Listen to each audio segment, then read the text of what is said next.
All right, guys, this is take two because the first one was way too fucking long. But it's Sunday fun day. I got done working on the house. Um, Went and saw my parents, hung out with them, had breakfast. Went to the store with my wife. Probably spent way too much on shit, and worked on the side of the house, which I'm almost done. And I'm just about getting ready to paint that side. Why might you say that I'm painting one side? Well, because it's more of a restoration than just a simple slap of paint thing on there. There was a lot of scraping, a lot of sanding, a lot of stripping of the original trim of the house. So yeah, it's been, and between racing and everything and the job change, which the job change has been going pretty good for me. I'm not going to lie. I'm very happy at the shop. Um, just great environment, great people. Just, I'm very lucky. I'm humbled every day because it is a far departure where I came from. So with that being said, I do have a dilemma. We had a really good season with this car. And last year at the tail end of the season, we were ramping up and we carried that over. And maybe we can carry that over in the next season. I really don't know. But we finished third in the next, seventh in pro, and first year running those two classes. Never ran them before. The index class is a dial it to the 10th. I run street heat. It's 1050 to 12.0. Open 10th window. There's a little bit of strategy there. It's a 500 pro tree. And then in pro, it's a full sportsman tree. I think the cutoff is 12.0. And it could be like 990 to, I think it's like 990 to 12.0. But we did all right. We held our own, and it worked out. But this car has been good. There's no signs of it quitting. There was one little issue, but I'm going to bring my borescope home and take a couple of look-sees here and there. I did have a little bit of a hard starting issue, and I vaguely remember having that with another issue. If you guys have been watching long enough, you guys might get clued into what I'm talking about. But we do have something contingent for this. We have more than enough parts to build a different short block. We got all kinds of possibilities for this, where this car is not coming apart this year. We're going to start our season as is, and if we need our backup or our contingent plan, we're going to go to that. And then the Pontiac is getting the 427. I talked to my buddy Dave Meyer, Freak Cylinder Head Service, who's a really good friend of mine. I'm not going to get into details about that or talk about it yet, because I think once I get to that point, I will let that cat out of the bag on what we're going to do, but we are trading some work. And he's going to be doing the big block heads so I can get this thing going. And the biggest thing is that I have to figure out fitment. These cars didn't come with a big block Chevy, and the information is out there, but I still want to set the engine in a good place.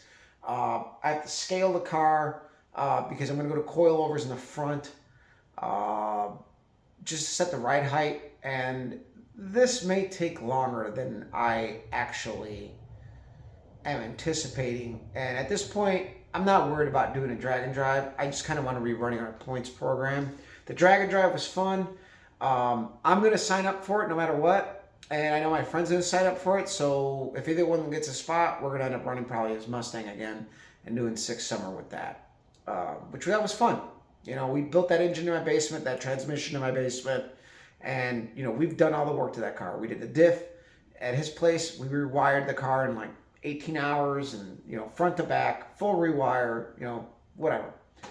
But this car, there's a lot more than just an engine swap. There's a lot of things that need to get addressed. They're not major, but they're things that I want to get done, because everything we've done to this car over the years has been a step in the direction of making it as proper as possible.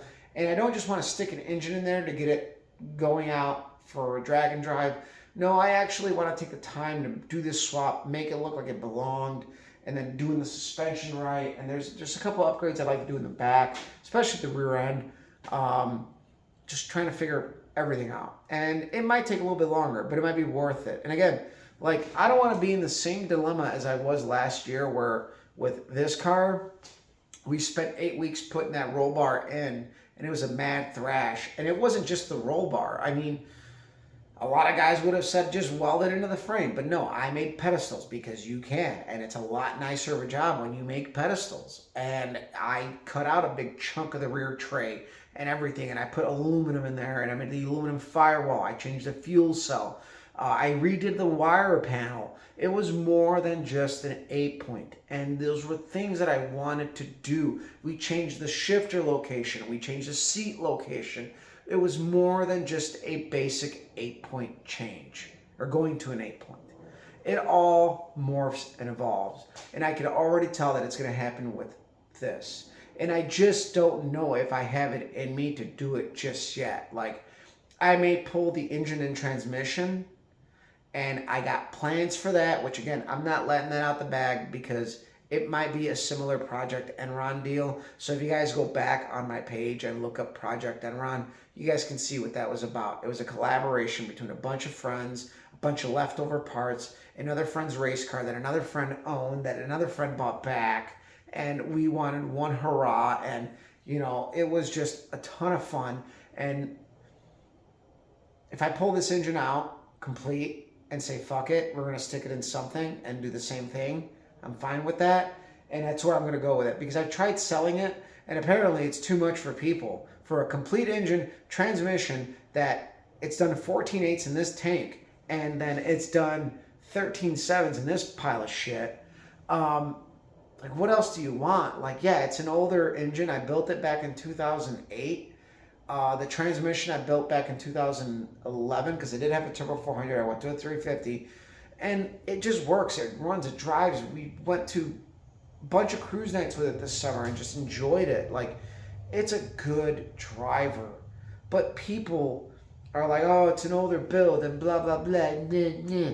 Well, you know what? You can just fucking suck it, because if you're going to bitch about getting a good deal, which I was selling the whole thing pretty much almost turnkey for like fucking $1,200, well, you know what? You don't deserve it. We're going to blow it up. We're going to probably fucking throw nitrous at it, because I got access to a nitrous kit. So, you know what?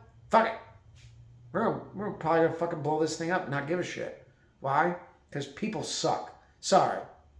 But anyway, beyond that rant, we are going to start taking this apart, because, we are going to put the 427 in it. But I want to do it right, because again, like I said, everything on this car has been moving in the right direction and getting it like proper and better. I do want it to keep its originality. So that engine swap, I want it to look like it belonged. Everything about what I want to do with this is I kind of want it to look factory. The engine is going to pretty much have like factory type characteristics, but it should have plenty of power to hopefully get it somewhere in the 1190s. The 1190s I'll be happy with. It will do 12s, I think. With that combo, you figure a 427, you're making a hair over 1 horsepower per cubic inch. Making 450 is not out of the realm. So I think pushing this car with that horsepower and the weight, I should be like just about right there if everything is jiving. And I think with the gear combo and everything that I have in mind, it should be there, and it should still be fully streetable. We were going to build it for a drag and drive, but that's just not it. We've been having a better time running points. We finished our season strong, and that's always been our focus. So we're just going to stay on par with that, and we got things contingent to cover our asses with that, because this engine has been really good to me. But like, we got 7 years on that engine, bunch of street miles.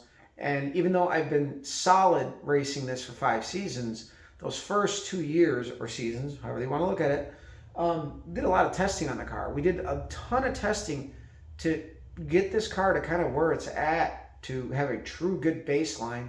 Once it got into the 1180s, I knew that was, all right, we could build from here, and we got it there. And car runs 1140s, and the overall basic combination has not changed besides a little bit more cylinder head work. We re-geared the car, and we have taken it a little bit more from a street strip car with a streetable gear, because it ran 1180s with a 390. We're running 1140s, 390, 3500 stall. It's running 1140s with a 456 gear, 4500 stall. Still on pump gas, same transmission. It's just, we're using up everything we can and using all of the mechanical leverage to, at this point, wring out everything we can out of the motor, because we haven't really changed it. I know if I change the camshaft in this thing, I'd probably pick up because I had to re-gear the car because when the cylinder head work got done, it dropped off a little bit. But changing a rear end gear is easier than a camshaft, and the 60s went right back to where they were, and the car mile an hour better than it did before, so we knew that changing the gear wasn't the right choice in that situation. It was easier. Well, right, depending on who you ask. It's right by me. But anyway, figure I would fill you guys in on what we got going on. In a couple of weeks, we'll probably start working on this. I am going to try to get this out to one last test and tune, try to get a 11:30 out of it. We just need a really nice night with good air, nice cool weather, and might get there. Who knows? But anyway, guys, I really want to thank you. Viewership is up, subscribers are up, so share, like, subscribe, follow me on Instagram as Copper Colors, and hit the like button. Find something you like, share it. You know, we got a bunch of videos. Go back, check out Project Enron. That was absolutely epic.